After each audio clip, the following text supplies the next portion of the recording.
Hide your heart from sight, lock your dreams at night.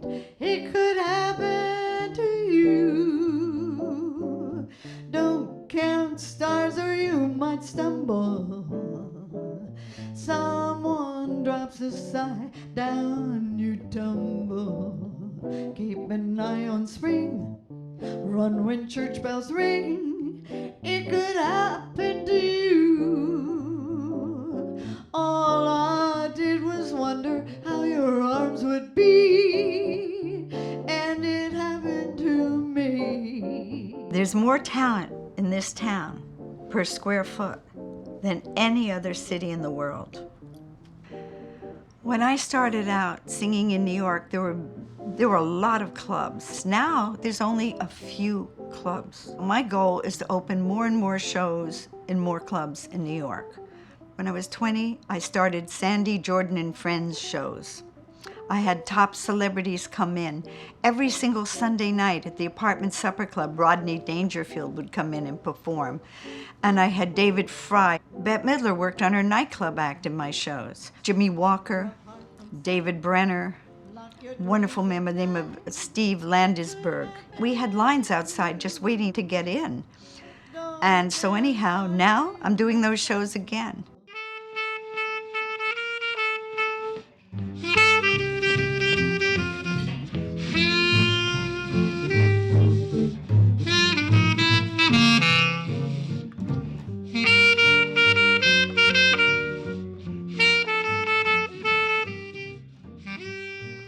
I've been here 30 years, in New York City, right in the middle of it. I understand you came from New Orleans. That's my hometown. That's where I learned. I learned everything I learned down there. Within the first 5 blocks of Bourbon Street, there were 15 full-piece, 6-piece jazz bands. They were all union, paid pension, health, welfare, and retirement. We used to work 6 days a week, 6 sets a night, with a matinee on Sundays. We had to set an alarm for that. I always felt like the party was here in New York City, and I could not wait to be a part of it. And it was wonderful. It felt, like it was my first foray into the Cabaret family. And as you know, it's a very tight-knit, close, for better or worse, family in New York.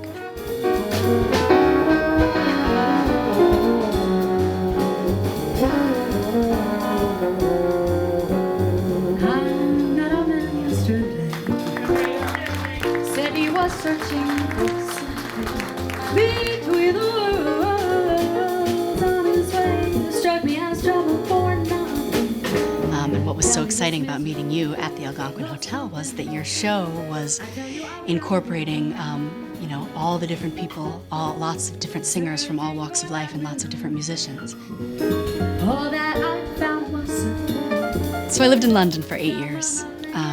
So at this point, most of my big jazz club credits are in London. I did all the rooms there. And I've only been back in New York a year and a half. Tell me this misery loves company. Go on, tell yourself. Night after night when I wake with the start, dear, knowing again that it still isn't you. What is there left to pursue?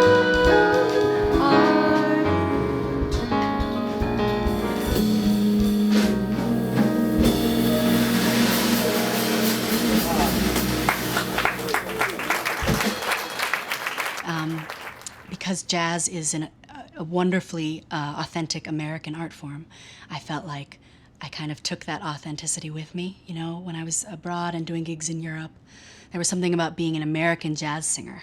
I mean, don't get me wrong, you can be a jazz singer from any country, but a certain, genuineness. Like I had a deep, almost deeper connection with the music because I was far away from its origin. Summertime. And the living is easy. Fish are jumping. Can I start off saying that I sang opera? Ah, that's what my heart was. Oh, your I started working in Philadelphia as a jazz singer. And I came back to New York, and I met Babs Gonzalez, Bebop Babs Gonzalez, and he took me to Reverend John Genzel at St. Peter's Church, the jazz church. Now one of these mornings, you're gonna rise up.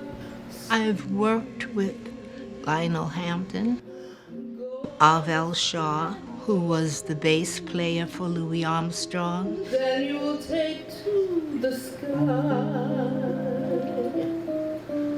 But till that morning, well, there's nothing can harm you. Because my life has been music, and it remains that way.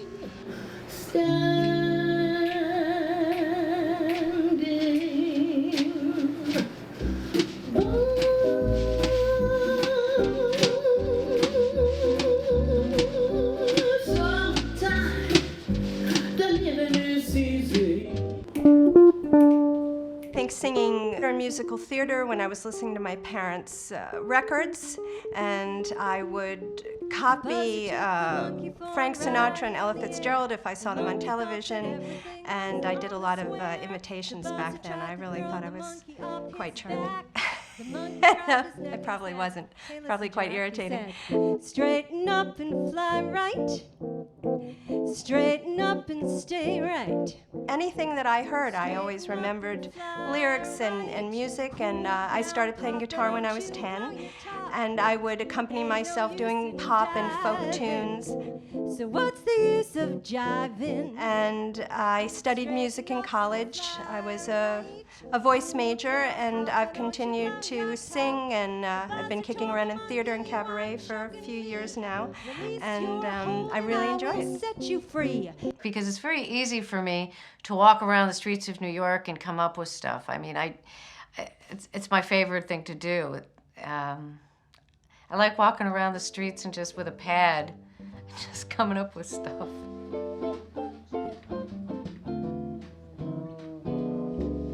Those silk shiny stockings that I wear when I'm with you, I wear 'cause you told me that should dig that crazy hue. When we go for a dance, do you look for romance? Oh no, you take a glance at those shiny stockings. Well, I came to New York City to become a singer-songwriter who plays guitar. You smiled and you left me lonely. Why, I never knew. I guess I'll have to find a new guy, some guy who likes my shiny stockings too.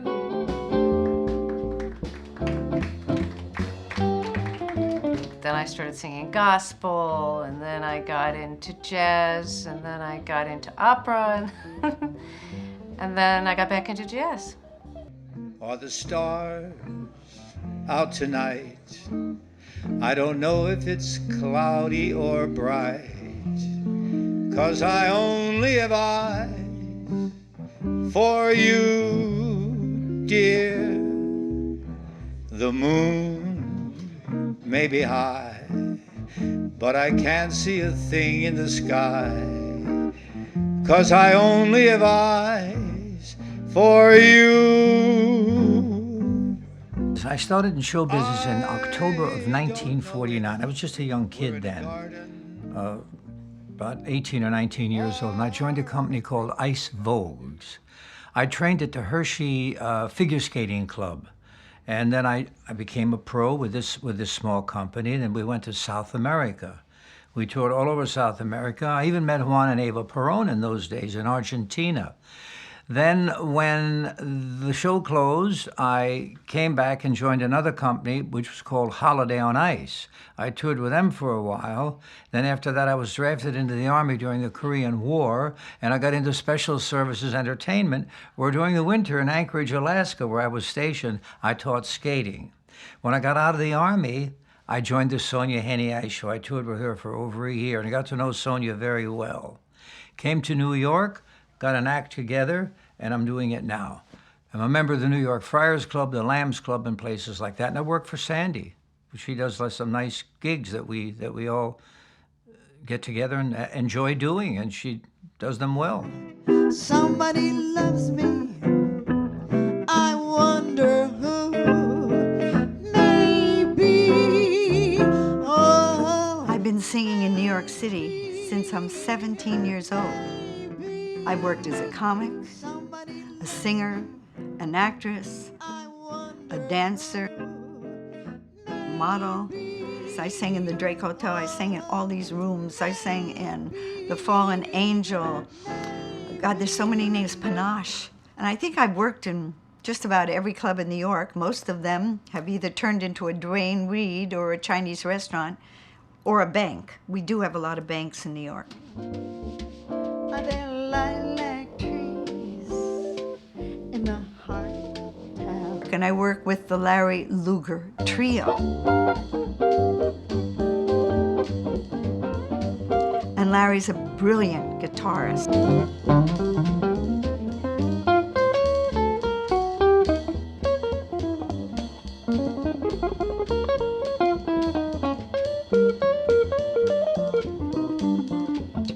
And our drummer is Angelo Ferrara.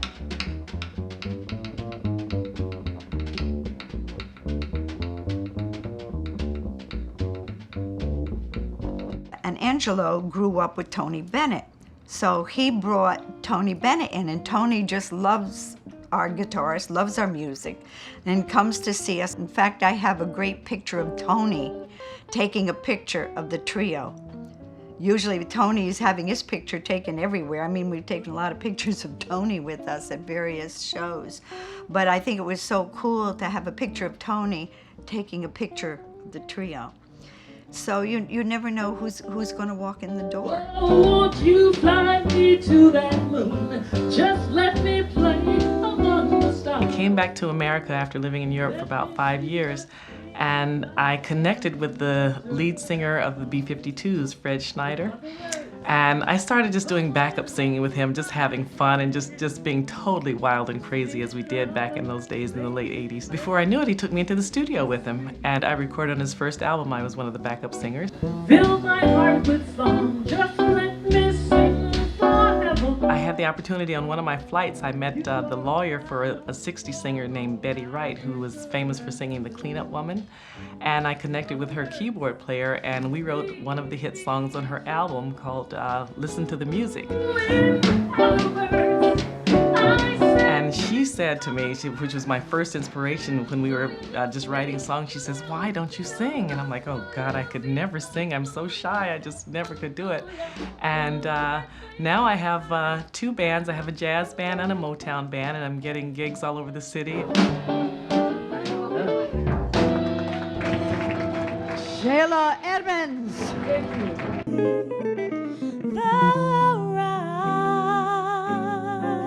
I started singing at the age of 11. So tired.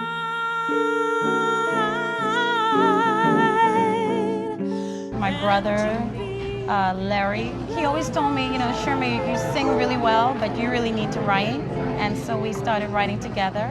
Our first song was actually a group of calypsos, because I'm from Trinidad.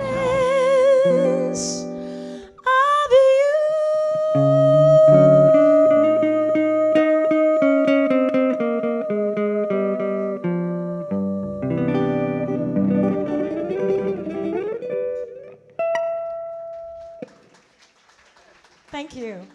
And then we went on to doing pop music. And I came first in the Caribbean Song Festival. I was getting a lot of work because I could read, which in those days was unusual. for a guitar player to read. Guitar players are notoriously bad readers.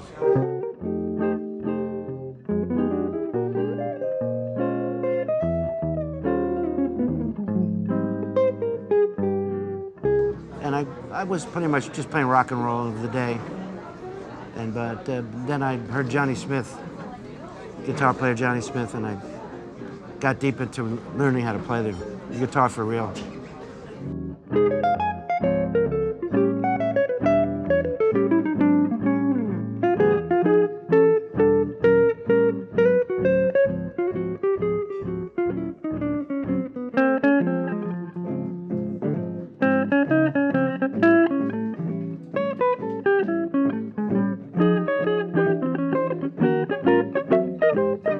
Well, tonight I'm here at Bella Luna. Every Tuesday I play here. Great players every week. Tonight's Bucky, as you know. I'm never sure about it. I was never sure if I wanted to do this as a career. It's just, I think it chose me more than I chose it.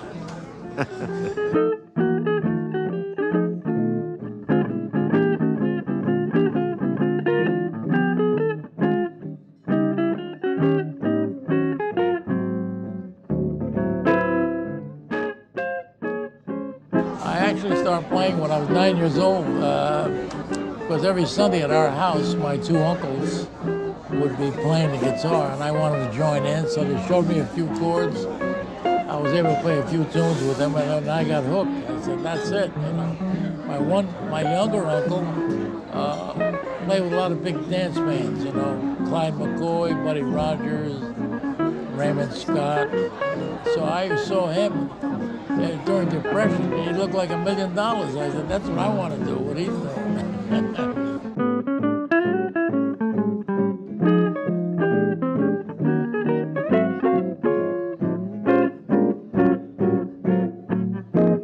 When I was 17, I joined Von Monroe's band. I was just getting out of high school. And I played with that band. I got a good taste of a dance band. And it was a major band in those days. But then I had to go into service when I turned 18.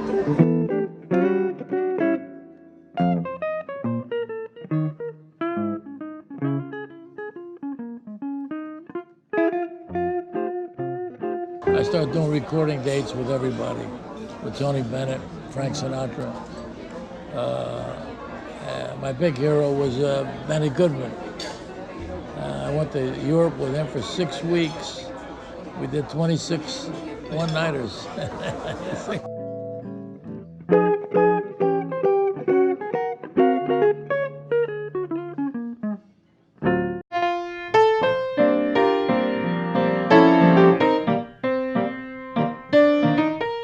Lullaby my mother used to sing to me. And the shark has pretty teeth, dear, and he shows them pearly white. Just a jackknife has Macheath, dear, and he keeps it out of sight. What's the first thing you remember when you were a child that you wanted to be when you grew up? A rabbi, I think. You wanted to be a rabbi. I thought it was a powerful thing to be. How did you come from being a rabbi to ending up working in piano bars in New York City? Probably first you go to college, don't declare any major, and then you drop out. And so the rabbi thing was all forgotten. Und der Haifisch, der hat Zähne und die trägt im Gesichts. Und Macheath, der hat ein Messer, doch das Messer sieht man nicht.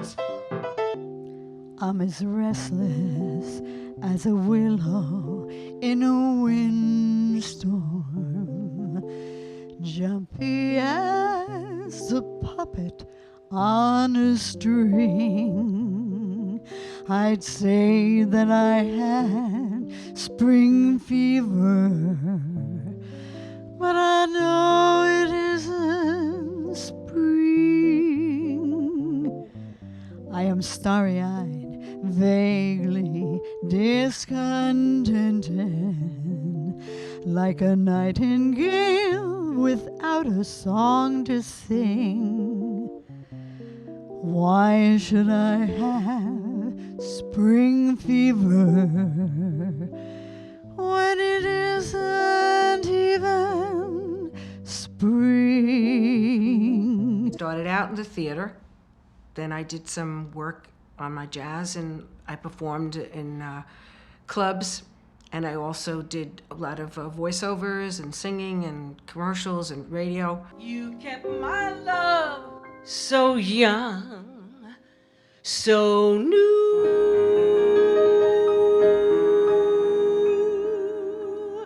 and time after time, you'll hear me say. And my greatest pleasure is when I'm up on that stage and being able to give of myself 100%. And if people love it, then it's the greatest gift.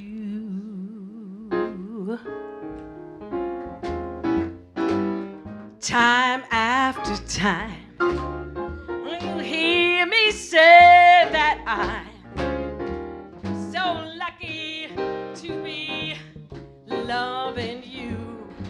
And now I'm full circle, thanks to my dear friend Sandy Jordan, who's motivated me to really want to do cabaret and jazz again and make it my solo career. The most favorite place I sang in New York was Carnegie Hall. I loved singing in Carnegie Hall. It was such a huge stage. It was incredible. I just kept dancing all over the stage. I opened for a star from Ireland, of all things. And it was so much fun. I was doing cabaret at the time. And I remember I sang a song from Man of La Mancha called Aldonza the Whore. Now, the singer was from Ireland, and I didn't realize that the first 20 rows would be priests. So there I am singing Aldonza the Whore in front of maybe 200 or 300 priests. It was a very interesting experience, let me tell you. The year was 1934, and the Academy of Motion Picture Arts and Sciences gave out its first award to beautiful music, dangerous rhythm. It's something daring, the continental, a way of dancing that's really ultra new. It's very subtle, the continental, because it does what you want it to do. It's been a long journey. I started out actually when I was 4 years old. My parents bought a used spinet piano to give my sister lessons, and naturally, as a precocious or bratty 4-year-old, I never let her get near the piano. Fast forward 2 years, she was done with the piano. It was now my piano. So for 11 years, I had classical lessons, I think like almost any kid of that age. After which I branched out into jazz, popular music. I always played my own stuff, regardless of what my teacher wanted me to play. Baby, good night. The milkman's on his way. Sleep tight, baby. Sleep tight. Let's call it a day. Listen to the lullaby of old. I didn't start singing till actually I was in the business. I started singing when I was in the Army with a big band. I gotta find who's now number one, and why my angel eyes ain't here. I sang when I got out. I did a lot of piano bars.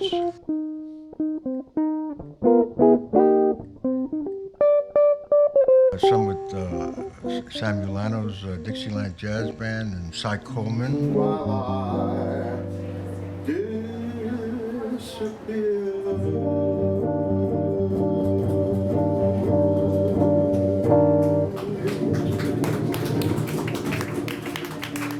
I'm as helpless as a kitten up a tree, and I feel like I'm clinging to a cloud. I can't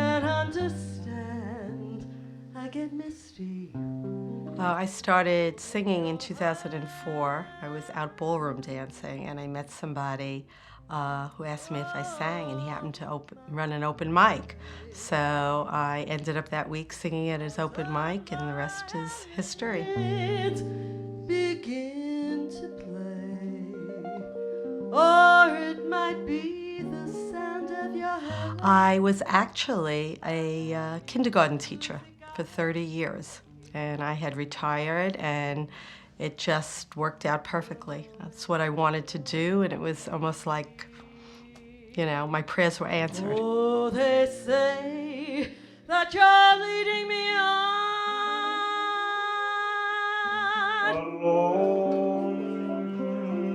No, I did not start as a singer.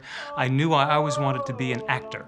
And when I became a professional actor years later in New York, I became known as an actor who could sing and move well. I would say in the mid-90s, 1990s, I was at a party. I met this woman, and she said, "Oh, yes, I'm starting a swing orchestra." And I said, "Ooh, swing, I love that era of music. I love that style." She said, "Well, that's interesting because I might need a male singer." Well, next thing happened, I was in the studio cutting demos with her, and that's really how I started singing. And I never really planned it this way. So the only performing I do nowadays is singing, and I've sung with all different types of orchestras, pianists, combos. I've sung in Sandy Jordan, your shows, and just had a great time doing it. And I just couldn't enjoy it more. What good is a moonlight, that silvery moonlight that shines above? I was more of an academics for most of my life.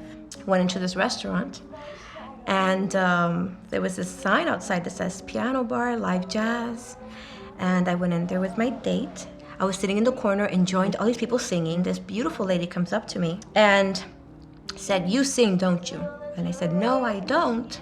And you said, "Yes, you do, and you're psychic too. You're gonna stick with me, kid, and you're singing tonight."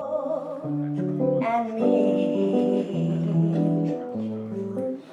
I want my music to really be an extension of something that I can really, really feel. Once was a frog. I try to extend that to my audience when I'm performing. Where waters would gently wash by.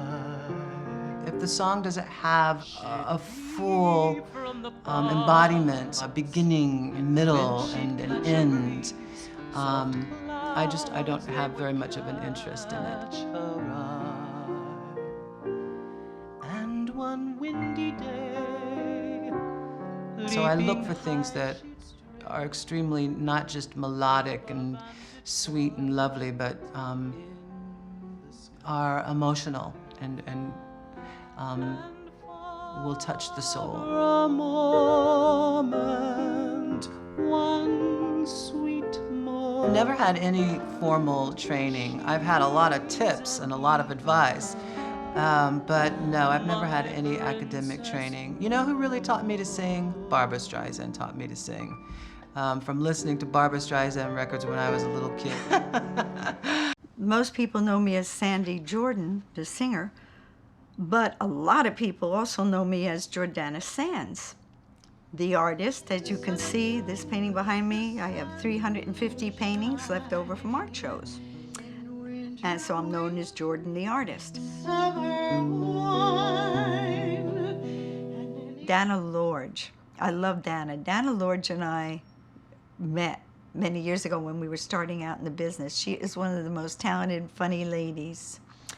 And she puts a really great show on at the Iguana on Wednesdays. Let me wear my highest heel shoes. I learned my craft up in the Catskill Mountains. If I choose. I was working there, starting to get arrangements done. At 54, even though it's closed. Later, I went to Japan for 5 months, doing my act. Let my face begin to fall. Let it wrinkle like a prune. Well, I know I haven't done all cabaret my whole life, but this recent thing I'm doing at the Iguana is wonderful. Let me fly, let me crash, let me sail, let me sink, lock me up in the clink, drop a bomb on my head, not a I love it. I love it. It's a lot of fun. We have. Not a moan, not a sigh. As I kiss my ass, says goodbye. So long. After all, I'm too old to die.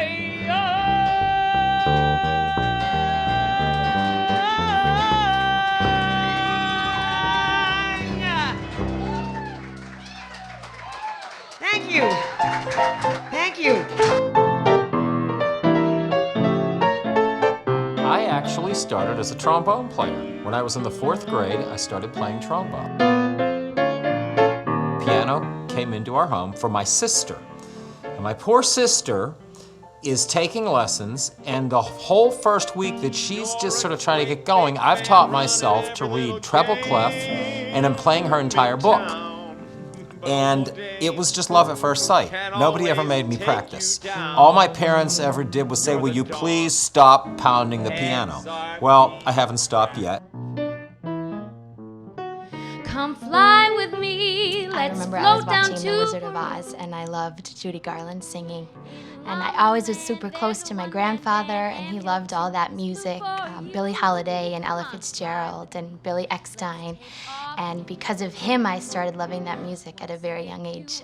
You up there, I'll be holding you so near. You even may hear gang of angels cheer, 'cause And he's a big part of why I'm here, doing this and pursuing this as a career. just say the word and we'll beat the birds down to Acapulco. I've sung at Don't Tell Mama and the Metropolitan Room, La Mediterranee, and San Martin. They say, come fly with me, let's fly, let's fly. I would love to perform at the Algonquin and Feinstein's, so many places. New York City passed a gay rights bill not too long ago. People are saying that the Orthodox Jewish community and the gays will never get together to resolve their differences because there might be violence, and that's silly because you put Jews and gays together, you don't get violence, you get theater.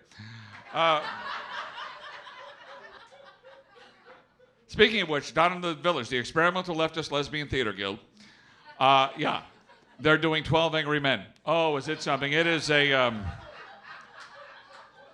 And Lindsay Lohan has never been better. I got to tell you, she's a... No, actually, Lindsay Lohan isn't gay anymore. Did you hear that? No. Yeah, she said, I tried the gay thing, not for me. And America went, oh, okay, fine. And that was the end of it. Why? Because she's a girl. A guy can't get away with that, can he? No. Once a guy says he tried the gay thing, he pretty much showers alone for the rest of his life. You know? How do you bring that up in polite conversation? Oh, I used to enjoy penises, but they're all behind me now. On the outskirts of every town and hamlet in America, there's a place known as Lover's Lane, where young lovers gather on Saturday nights to do what the hell young lovers do on Saturday nights in their cars. We have such a place nearby. It's State Line Lookout off the Palisades Parkway on Palisades Parkway in Alpine, New Jersey. And there's a huge parking lot there that overlooks the Hudson River, which is a beautiful scene. Well, young lovers gather there to do what young lovers do in their cars. A local cop on one Saturday night is making his final rounds. So as he sees three cars, he sees one parked over there, one there, and one over there. From the first car, he sees a little bouncing, hears a little noise. He goes over, shines his flashlight on the girl in the back seat, and he says, "Excuse me, dear, what are you doing in there?" She said, "He's teaching me to do the samba." Well, he figures, what the hell, he was once young. So he says, "I'm going to go." As he goes off, from the second car, he hears a little noise, a little giggling, a little more laughter. He shines a flashlight on a girl in the back seat and says, "What are you doing in there?" She said, "He's teaching me to do the rumba."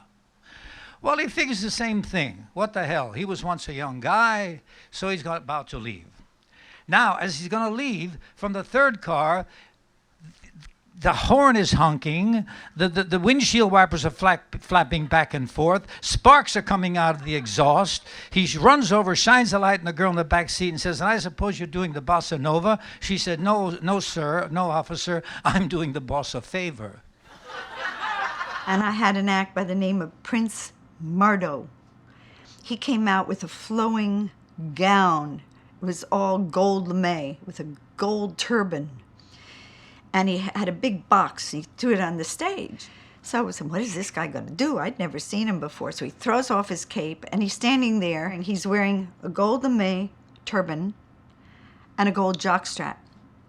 He proceeds to do a fire dance. He lights these things. He juggles fire. He eats fire. He shoots it 30 feet in the air. At the end of the act, he stuck it down his jockstrap. When the guys yelled out, roasted nuts, that was the end. I mean, it was like turned into a comedy routine. Till he opened this big, big case he had on stage.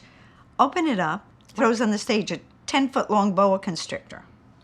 Within 5 minutes, the only people left in the room was Prince Mardo, the snake, and myself. I liked snakes. Well, I first met Sandy as a comedian, and she and I got together and we produced a show here in New York City, and I did my stand-up comedy act. But then I also found that she was doing these musical gigs in restaurants around the city, and I started showing up at those. And so I kind of gradually started doing more and more music and less comedy. And I think where I've kind of wound up now is I've kind of gone back to what the traditional definition of an entertainer was. I mean, I grew up in an era where entertainers were expected to be funny, they were expected to be able to sing, they had to dance, they had to act. You had to be versatile. I ask because I've been married for decades to the same woman, and young people always ask me the same question. They want to know, how do you keep sex interesting with the same person for all of those years? And, all right, I admit, my wife and I, we get a little creative. We do a little role play, I admit.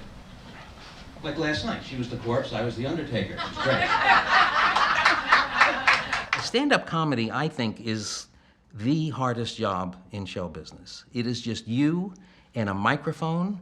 The approval or disapproval is instant, and you really have to be on your toes.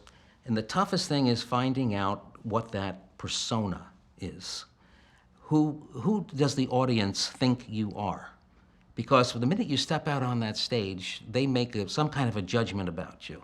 Sometimes it's based on physical, it could be anything, the way you walk, the way you talk, but they have expectations, and you have to make sure that you meet those expectations. Otherwise, they just don't believe anything you say. What was I talking about? I was talking about opera. Well, you have to have the proper support when you hit high notes, am I correct? Yes, you do. Usually you have somebody under the piano grabbing me on the high notes, and they what? That's how that's done, usually. Yes, opera singers, not that fat. No, Luciano Pavarotti, there was somebody in his pants with him, grabbing him right on cue.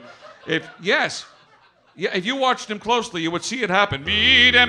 Now, more, please let my boys go. Sure, that's what it is. Won't you please let my boys go? That's what he was saying. You didn't realize that's what he was saying because he said it in Italian. Wouldn't have no other kind but silk. Has it really got a team of snow white horses? One's like snow, the other's more like milk. All the world will fly in a flurry when I take you out in the Surrey. When I take you out in the Surrey with the fringe on top. Though it was always clear that this was never meant to be.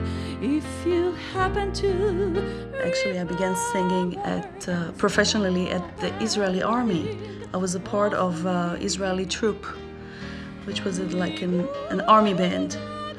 And we were supposed to entertain the soldiers on the borders. My father was an opera singer, so I actually grew up with that. It was my passion always, all my life. I perform in Europe in a contest by the name Eurovision Song Contest. It's a very big festival of all the European countries. Israel is one of the countries. And I actually won with a group that represented Israel in 1978 when I was a teenager. That brought me to Europe. We toured for about a year in Europe. And I performed all over, television, live concerts. I performed with ABBA group, for example, in Düsseldorf, Germany. We had a great time. On fire. myself in sweet I would be 5 and 6 years old. I'd sit at my uncle's feet while he was playing guitar and singing things like Sweet Georgia Brown, and I was just enamored with the combination. And I ended up playing guitar and singing. Eventually ended up in Greenwich Village, working at places like the Back Fence and Bitter End type places.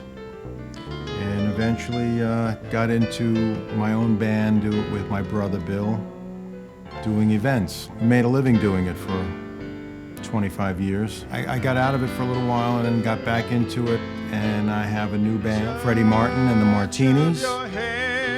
I'm really having the most fun in many years singing new music, and I'm actually writing some music of my own. And my father was a songwriter and a trumpet player and a band leader, and he wrote songs and actually recorded them very late in life, but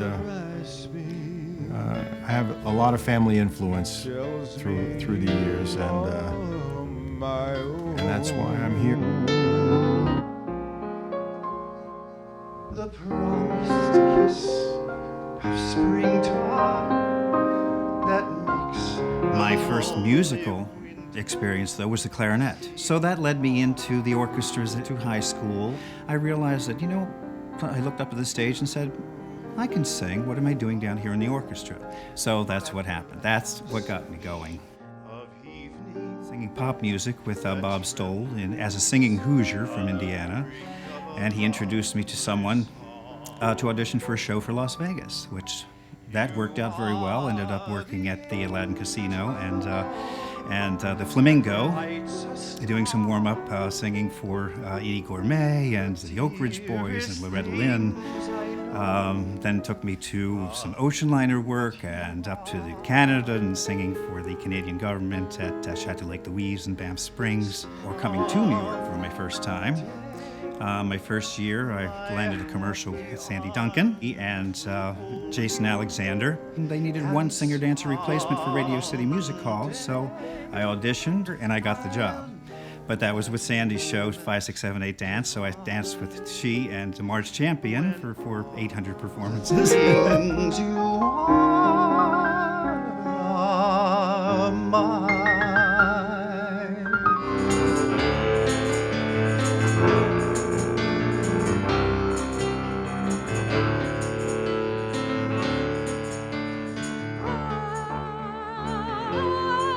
As far as I can remember, music has always been a part of my life.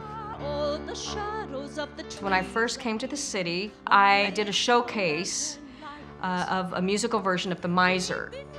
And that led to my first professional job in the Union in the Fantastics downtown on Sullivan Street. I played the girl, and that was my union card, and that was really the start of it all. And then I got Sweeney Todd on Broadway. I was the original Joanna and the original ingenue for that, and that was like the big break to originate a role in a Stephen Sondheim musical directed by Hal Prince. Tie a ribbon round those sheltering arms in the springtime of the year. I started writing songs for a thing called Sing in camp with the counselors, and they let me sit in and write songs with them, and I loved it. It was just great. And I think I've been writing songs pretty much ever since. Doing it for America. I do some parodies. Most of the songs actually are originals. I wrote a lot with a woman named Spector, who was my high school buddy, and we wrote for Sing in high school. And then we were reunited 25 years after graduating from high school, just by a fluke, and said, why did God put us together again? And we started writing songs, and then we started doing a cabaret act. And very often we had other musicians write the melodies, and we always wrote the lyrics. And sometimes we also wrote the melodies. I'm helping the economy shoe by shoe. Every shoe I buy means more for me and more for you. And now I'm writing on my own, and with wonderful people like David Friedman and Johnny Meyer. It was really wonderful to be at the Algonquin Hotel. It was the audience at the Algonquin Hotel. They'd come in every week and they said, "This is what I thought New York City would be like." And we'd present acts from 20 years old to 88 years of age, one better than the next, every week. We had the most absolutely wonderful time ever. Welcome to La Vista. Every Thursday night, we have different singers coming in. We do everything from Broadway to jazz.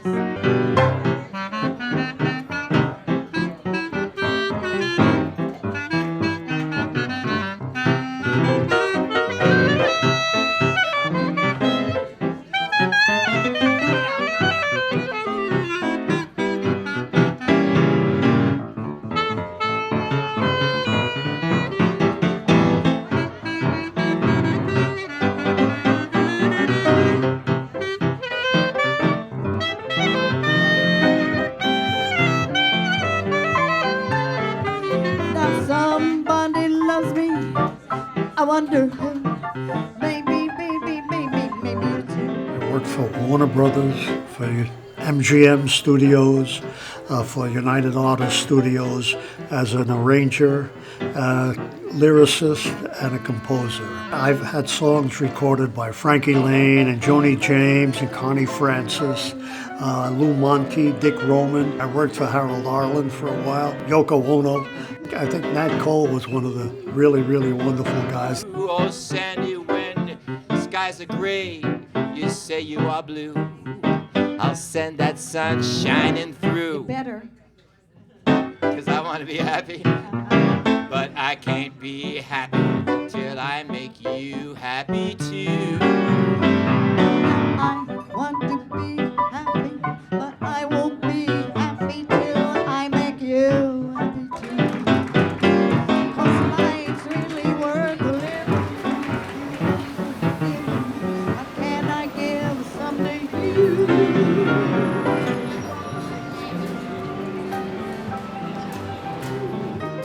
Fly me to the moon and let me play among the stars. Well, I've been doing a weekly Wednesday night show at the Lombardi Hotel in a great little lounge called NB.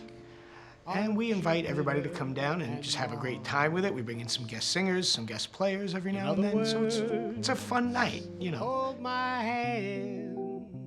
I've done my Bobby Darin tribute as long as I'm singing at Feinstein's. I did it down at the Carlisle Club in Alexandria, Virginia, a few other places around the country, and that's just been a great experience, just getting out and paying tribute to Bobby Darin, because he's really my favorite. And then I have the show that we do on Wednesday nights. It's called Post Time, and it's kind of like a little bit of a feeling like kind of like a Dean Martin kind of fun evening, you know. My next step, if all my dreams could come true, Vegas.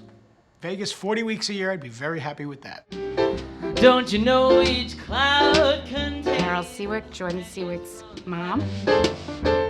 Jordan started acting as a child. Always loved to be in front of a camera, always loved to play music and sing. At age 10, he was Gavroche in the 10th anniversary of Les Miserables. But when he got to college, he decided he would like to make music for people. Sunshine and flowers. If you want the things that you love, you must have the showers. And he's in the music union, so he went from equity to SAG to AFTRA, and now he's in ASCAP.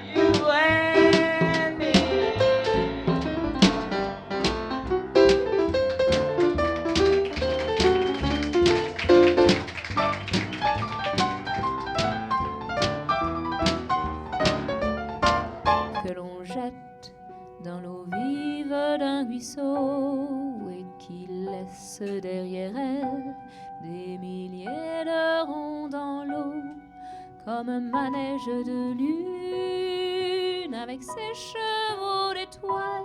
Hi, my name is Floane. I'm a French singer and I come from southeast France, between Lyon and Grenoble, from a farm. My family still has the cows there. And so I came to New York about 10 years ago. First, I wanted to study dance, then I switched to theater and opera, and I started working as an actress. And then I thought I was not getting enough work because of my accent, so I decided to study improvisation. And then I realized I wasn't funny enough, so I decided, okay, maybe I should do something I can do. And I started singing French songs. Il me parle tout bas, je vois la vie en rose. Il me dit des mots d'amour, des mots de tous les jours, et ça me fait quelque chose. Il est entré dans mon cœur une part de bonheur dont je connais la cause. C'est lui pour moi, moi pour lui dans la vie. Il me l'a dit, l'a juré pour la vie. I'm so delighted to be part of the New York cabaret world. Do you care like I care?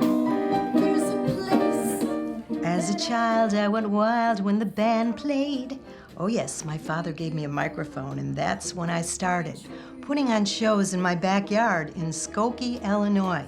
I studied vocal, dance, ballet, modern dance, pointe, jazz, drama, but my first love really was the dance. I never stopped performing, never. So I took my education and went into full-time teaching dance in the public schools in New York City. And at the same time, my career ran parallel to my teaching, and I did perform in off-Broadway shows.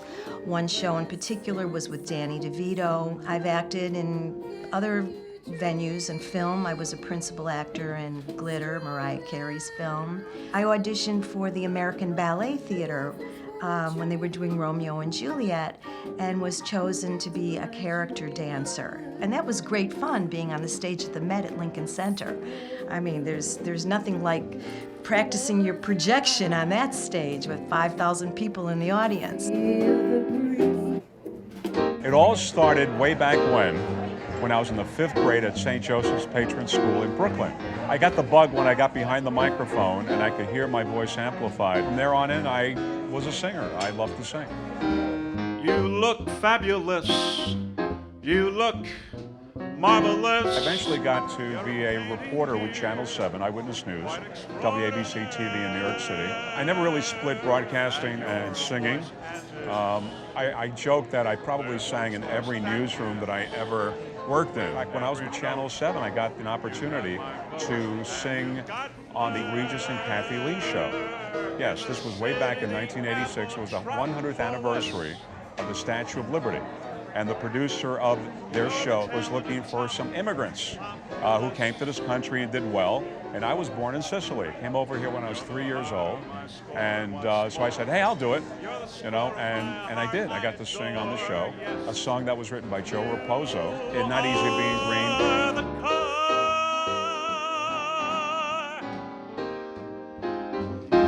I'll tell you no lie. I started singing at Trinity Place. It was a open mic, and I was a waitress there with my daughter.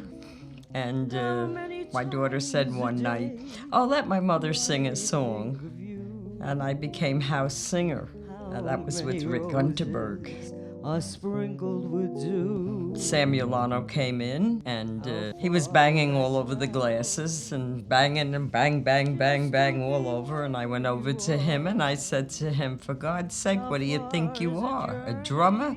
He said yes, and very sarcastically, which I wasn't a singer, I said, "Well, I'm a singer." You know how waitresses can be. And he said, "If you're so hot, come up to the band."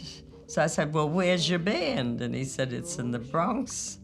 So I went up, and they invited me up to sing, and I sang "Am I Blue?" about 4 lines, and Buster said, that was the conductor of the band, he said, "Cut, that's enough." And I said, "Well, there goes my career." But he turned around to Milton Kayback, who was first tenor for Stan Kenton. And he said, "Make her an arrangement. I like something in her voice." And for a year, he trained me by putting his foot down, Samuelano's the one that really got me into doing it. I was at the Red Blazer for 8 years. I was with Buster's band for 10 years up in the Bronx, and I did all of the Marina Del Rey, the Villa Roma. I don't know if they're still the Teardrops. I sang with Ray Allen up in Elmsford. And I never really considered myself a great singer. I just love it. It's in my soul. How far would I travel just to be where you are? And on top of that, Jerry said something to me. Jerry Scott, of course, I wouldn't want you not to know who he was. He's my idol. He's my everything in music.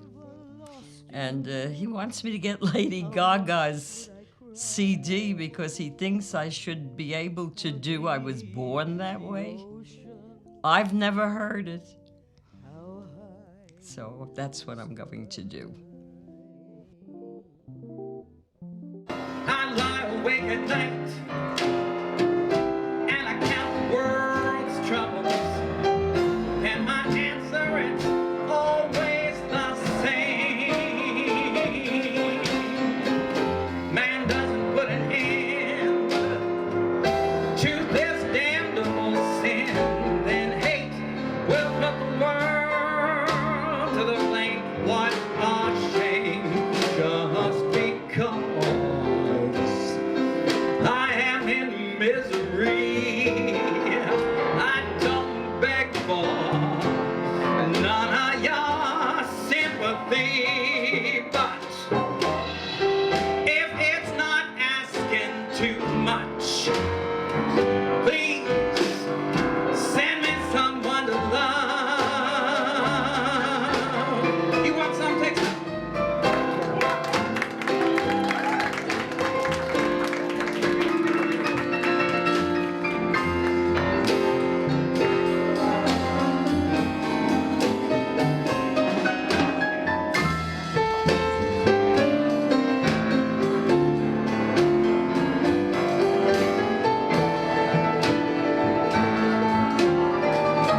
There are so many great talents in the world. I'm just hoping that more and more people break away from their TV sets and go out and to hear live entertainment. Live musicians, singers, comics, plays, music. You're just there. It makes you feel so alive. They heard the breeze in the trees singing weird melodies, and they made that the start of the blues. From a whippoorwill out on a hill, they took a new note, pushed it through a horn till it was worn into a blue note. She just got here yesterday. Things are hot here now, they say. There's a big change in town. Those gals are jealous, there's no doubt. Still the fellas rave about sweet, sweet Georgia Brown. And ever since she came, the folks in town all claim gal made has got a shade on sweet Georgia Brown. Was 21. It was a very good year. It was a very good year for city girls who lived up the stair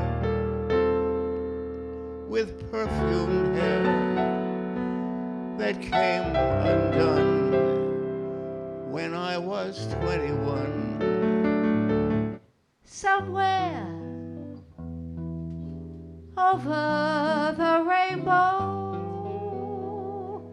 bluebirds fly. Birds fly over the rainbow. Why, then oh why can't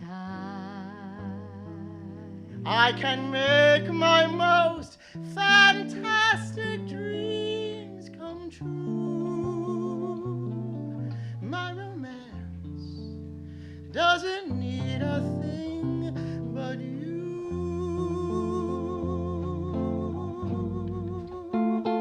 Singing is healthy. I'm going to go out and sing. See? You never know. Yeah, you wanna run up singing, spread your wings, take to the sky. But that one is nothing can harm you, no. With your mommy and daddy standing you